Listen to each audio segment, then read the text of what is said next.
அப்பப்பப்பப்பா! இந்த பித்துவலி வந்தாலே சரி, நம்மளால ஒரு வேளை கூட இது பண்ண முடியாது. கால்ல வின்னு வின்னுன்ட்டு சுருக்கு சுருக்குன்னு இருக்கும். அந்த மாதிரி உங்களுக்கு தொல்லை இருந்துச்சுன்னா, நீங்க என்ன பண்ணுங்க, உங்களுடைய நியரஸ்ட் அதாவது பூஜை சாமான் விக்கிற கடையில மயில் கோக்கம் களிம்பு அப்படின்னு சொல்லிட்டு இந்த ஒரு களிம்பு வித்துட்ருப்பாங்க.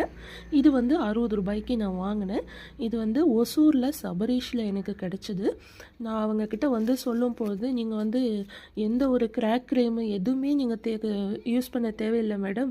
நீங்க இந்த மயில் கோக்கம் களிம்பு நீங்க வாங்கிட்டு போங்க. வாங்கிட்டு போய் ஒரு 3 டேஸ் யூஸ் பண்ணுங்க. உங்களுக்கு கிராக் முழுசா க்ளோஸ் ஆயிடும் அப்படின்னு சொன்னாங்க. பா இங்க பாருங்க. இங்க எல்லாம் எனக்கு ஃபுல்லா கிராக் இருந்துச்சு. எல்லாமே க்ளோஸ் ஆயிடுச்சு. இது 100% ரிசல்ட் கொடுக்குதுப்பா. நீங்க ட்ரை பண்ணுங்க. வணக்கம்.